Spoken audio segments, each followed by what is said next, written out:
aí, beleza? Eu sou o Velberan, estou aqui para falar 10 diferenças que tem entre a escola japonesa e a escola brasileira. O nosso filho, o Antônio, né, que a gente chama aqui de Mine Boy, agora ele está com 11 anos e ele está no 6º ano do Shogaku. E esse é o último ano que ele vai estar no Shogaku, que seria mais ou menos como se fosse uma escola primária aqui. Ano que vem ele vai para o Chugaku, que daí são outros esquemas, tem várias outras diferenças aí, mas dessa vez a gente vai falar só da comparação, né, das crianças mais ou menos da mesma idade dele, que seriam as crianças do Shogaku mesmo. E também, como já faz um bom tempo que a gente saiu do Brasil, pode ser que algumas coisas mudaram na escola daí, né, desde que a gente saiu, então pode ser que algumas coisas que a gente acha que está diferente não está tão diferente assim, né? Então se der alguma coisa fora aí sobre isso, perdão, né? Mas de qualquer forma, ele mesmo estudou alguns anos na escola brasileira aqui no Japão e ele ajudou então a gente a montar essa lista, né? Ele não quis participar da gravação do vídeo dessa vez, mas ele ajudou a preparar sim. Tá, então a primeira coisa, uma coisa que deixa aterrorizado muitos pais brasileiros que colocam os filhos na escola aqui, é que os pais não podem acompanhar as crianças para ir para a escola.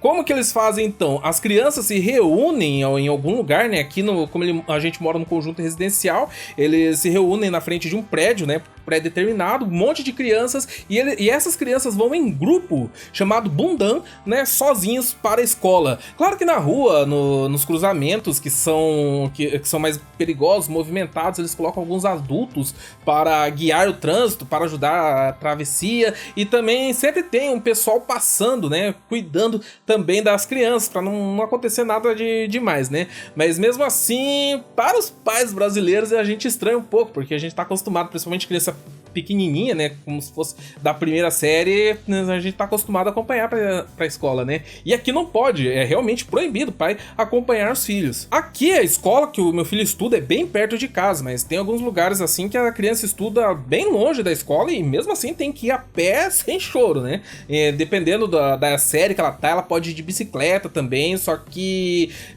tem que ir sozinha, né, não pode ir de carro nem levado nem nada. Segunda coisa é sobre o uniforme, que o que? As crianças aqui não usam, pelo menos as crianças do Shogaku. No Chugaku tem uniforme, mas Shogaku não usa. Tem sim uniforme, tipo, para educação física, algumas atividades específicas vai ter algum uniforme, mas para ir para a escola mesmo não precisa. Eu sei que no Brasil a maioria das escolas precisa de uniforme, é uma questão até de segurança, né? Mas tem também algumas escolas que não pedem uniforme. Aqui, praticamente todo o Japão, pelo menos que a gente sabe, não precisa. O que tem para eles irem para a escola é só um boné amarelo. Inclusive, teve muita gente perguntando, né, pra gente nos últimos dias sobre um capacete amarelo que as crianças estavam usando para ir pra escola. E esse capacete, pelo que a gente viu na TV, tava passando outro dia aqui, são só as crianças de um estado, de uma província, né, chamada Gifu, que usa. Tem alguns outros lugares também que eles usam um capacete branco, mas na maioria dos lugares é o boné amarelo mesmo. Inclusive aqui, né, no lugar onde a gente mora também é esse bonezinho amarelo. E sim, é obrigatório a criança usar esse boné, tanto quando está indo para a escola quanto quando está voltando. Aqui chama de Anzenboshi, seria mais ou menos chapéu de segurança. Terceira coisa é sobre o período que a criança estuda. No Brasil, se eu não me engano, tem 3 períodos, né? De manhã, de tarde e os adultos, jovens, podem estudar à noite também. Aqui é só período intermediário, eles saem de casa às 7h50 e normalmente ficam na escola até 3h30. Dependendo do dia, tem mais ou menos aulas, daí eles podem voltar mais cedo, só que normalmente é esse horário aí mesmo. Justamente por passar tanto tempo na escola, eles fazem a refeição lá, almoçam lá e também lição de casa eles não trazem tanta assim. Tem lição de casa, mas não é muita. Meu filho fez a comparação, né, que quando ele estudava em escola brasileira aqui no Japão, ele tinha mais lição de casa do que agora que estuda em escola japonesa. E esse negócio do horário é uma coisa interessante, porque, por exemplo, se você vê uma criança de manhã no meio da rua, você sabe que ela está fora da escola, né? Que ela tá enforcando aula por algum motivo. Então eles usam isso daí também para controlar um pouco, né? Assim, tanto a segurança das crianças, né? Quanto também para saber quem que tá matando aula ou não. O quarto é sobre o respeito que eles têm com os professores, que é uma coisa muito interessante, porque quando eles chegam na escola, na primeira aula, eles primeiro cumprimentam o professor, né? Falam Ohayou gozaimasu, todo mundo levanta, fica de pé do lado da carteira, cumprimenta, né? Faz aquele cumprimento abaixando, né? Falando Ohayou gozaimasu, que seria bom dia para o professor. E em cada aula, né? No começo da aula, eles também fazem um cumprimento, né? Abaixam, falando onegai shimasu, que nesse caso seria mais ou menos como se eles estivessem pedindo pro professor dar aula para eles. No final da aula é a mesma coisa, bate o sinal, todas as crianças levantam, ficam do lado da carteira, abaixam e falam arigatou gozaimashita, agradecendo pela aula que foi dada. A quinta coisa são as aulas. Como eles ficam um período maior na escola, eles também têm algumas aulas diferentes para complementar, como por exemplo música, natação, quando é verão, e culinária. Fora isso, as crianças podem optar por, pelo menos no Shogaku, ainda é opção deles, eles podem optar por entrar para um Kurabu, que é o clube, como eles chamam lá, né? Que seria uma aula extracurricular que acontece depois do final da aula normal. Tipo, deu 3h30, né? Todas as crianças vão embora, quem participa do clube daí continua na escola fazendo o clube. Isso daí tem várias coisas. Na maior parte, esporte ou também tocar na banda, pelo menos é o que tem na escola aqui do meu filho. A outra coisa é sobre a manutenção da escola. Quem que faz a limpeza, cuida, serve comida lá? São os zeladores? Não, são as próprias crianças. Mesmo na hora do almoço, são as crianças que servem a comida uma para as outras. Eles levam as panelas que chegam das empresas que fornecem as comidas, né? Eles levam para a sala de aula, daí vai ter algumas crianças encarregadas de servir a comida para as outras crianças. Depois eles arrumam toda a sala de aula, varrem a sala de aula, varrem os corredores, os bebedouros são eles que limpam, os banheiros também são as crianças que limpam. Isso aí tudo eles têm uma escala, de tempo em tempo daí eles vão se revezando até que todo mundo cumpra com todas as obrigações, mas todo mundo acaba fazendo isso, limpando o chão, limpando o banheiro, e com isso também eles vão aprendendo a cuidar da escola e de manter ela limpa. Tanto que realmente a escola lá é muito, muito limpa, a gente não vê nada de sujeira. E mesmo as coisas assim um pouco mais complicadas para fazer, quem faz daí são os funcionários da escola, tipo os professores e até mesmo o diretor, como eu já falei em outro vídeo, né? Teve um dia que eu cheguei na escola, tava o diretor da escola lá fazendo jardinagem lá, aparando os arbustos da escola. Então todo mundo mete a mão na massa para cuidar da manutenção, não tem ninguém de fora, nenhum zelador cuidando apenas dessa parte. Mesmo os pais entram na dança, uma vez por ano eles chamam, né, os pais para ir lá limpar o mato no fundo da escola. Inclusive eu já fiz um vídeo falando da última vez que a gente foi lá, vou deixar o link aí na descrição. E as crianças fazem as refeições na escola mesmo, só que só pode comer as coisas da escola. Isso daí é a outra diferença, que não tem cantina lá, eles não compram lanche de maneira nenhuma lá, nem máquina para comprar suco, nem nada. É só o que a escola mesmo oferece, né, nos horários certos. E também não pode levar lanche de casa de maneira nenhuma, a não ser alguns dias que eles liberam para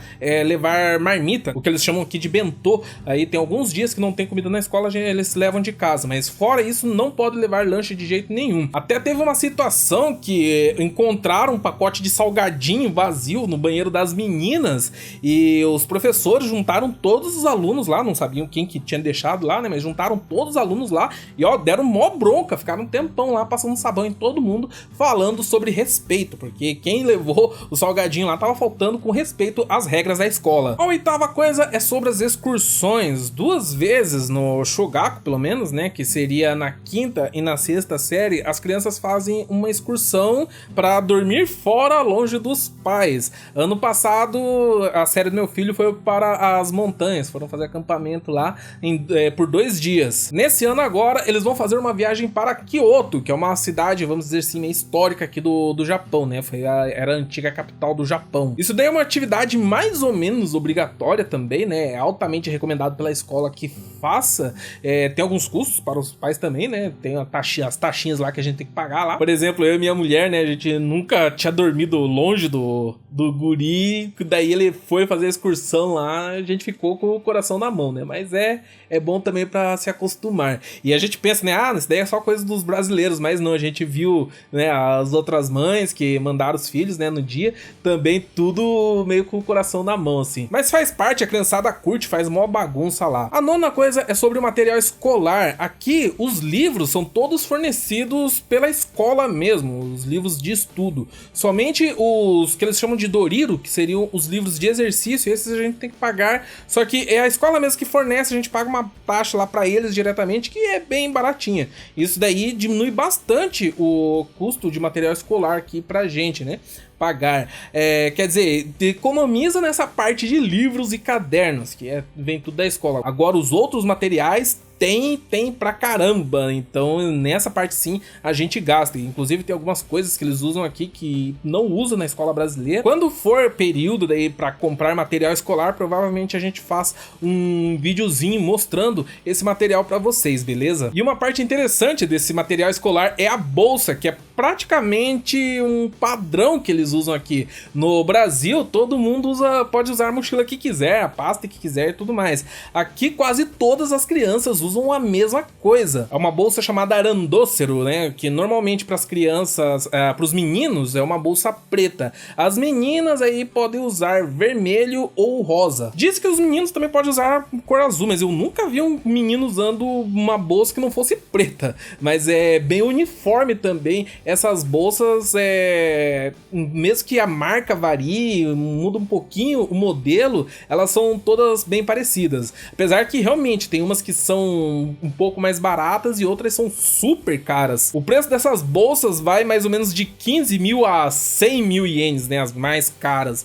E normalmente nas famílias japonesas é tradição os avós comprar a bolsa para os filhos quando eles vão entrar no Shogaku. Mas até compensa comprar uma bolsa boa porque usa durante todo o período, do primeiro ao sexto ano. E o último é a obrigatoriedade do estudo. Aqui é proibido um cidadão japonês não mandar os filhos para a escola, pelo menos até o Chugaku, que seria o próximo período, mais ou menos até os 15 anos da criança, eles têm que estudar, é lei. Na verdade, no Brasil também só que o cumprimento aqui no Japão é bem mais rigoroso. O que acontece se os pais não mandam a criança para a escola? O que a gente ficou sabendo é que vai preso, assim, nos casos mais graves, mas a gente nunca ouviu falar de um pai que foi preso por não mandar a criança para a escola. Só que mesmo assim, por exemplo, se a criança é meio rebelde, não quer saber de ir para a escola vai mandar alguém para casa da criança para pegar ele e levar ele para a escola, acompanhar ele até a escola para ter certeza que ele não vai fugir nem nada. Como eu falei em outra parte daqui do vídeo, né, se eles vê uma criança andando na rua fora do horário, né, de aula e ele tá desacompanhado dos pais e das mães, eles já vão saber que tem alguma coisa errada com aquela criança, pode até parar eles lá para saber o que tá acontecendo. Quando a criança vai faltar, seja por qualquer razão, os pais têm que ligar antes na escola avisando, olha, meu filho vai faltar hoje, e tem que dar satisfação para a escola por que ele vai faltar, né, e também, mesmo faltando, depois vem alguém aqui na casa da criança entregar para ela, alguém da escola, né, algum aluno, vem entregar as lições do dia, porque ele vai ter que fazer em casa daí. Isso daí é obrigatório para os cidadãos japoneses. Como a gente aqui é estrangeiro, não tem essa mesma obrigatoriedade, só que como pagamos impostos aqui, tudo certinho e tal, a gente usa do nosso direito de poder mandar o nosso filho para a escola japonesa e a gente manda ele também. Sem custo adicional nenhum, ele é tratado como uma criança japonesa na escola mesmo, sem privilégio, sem distinção, sem nada. E mesmo não sendo obrigatório para filhos de estrangeiro aqui estudar, quando entrou na época do meu filho entrar, né, para o Shogaku, veio uma mulher da prefeitura aqui em casa, junto com uma tradutora, perguntando por que eu não tinha registrado o meu filho ainda na escola. Aí que eu falei, né, que a gente estava mandando ele para a escola brasileira, e ela me pediu os dados da escola brasileira, eu tive que passar o telefone, o endereço, tudo certinho lá, não sei se eles foram confirmar, né, mas mesmo assim eles vieram aqui saber o que aconteceu com meu filho, que a gente não tinha feito a matrícula ainda. E é a mesma coisa que eles fazem também para os filhos de japoneses. Então é todo um sistema montado para garantir que as crianças não só sejam matriculadas, mas que também frequentem escola do começo até o fim do período que elas têm que estudar. Então são essas as diferenças que a gente separou para vocês, algumas curiosidades sobre o ensino daqui. Fazia tempo que a gente estava devendo falar um pouco mais sobre esse assunto aqui, né, já que o nosso filho estuda em escola japonesa, dá pra gente passar um pouco dessas informações para vocês. E eu espero que vocês tenham gostado do vídeo. Podem comentar aí também quais as diferenças que você achou mais interessante, as que te surpreenderam, se por acaso você não sabia de alguma delas.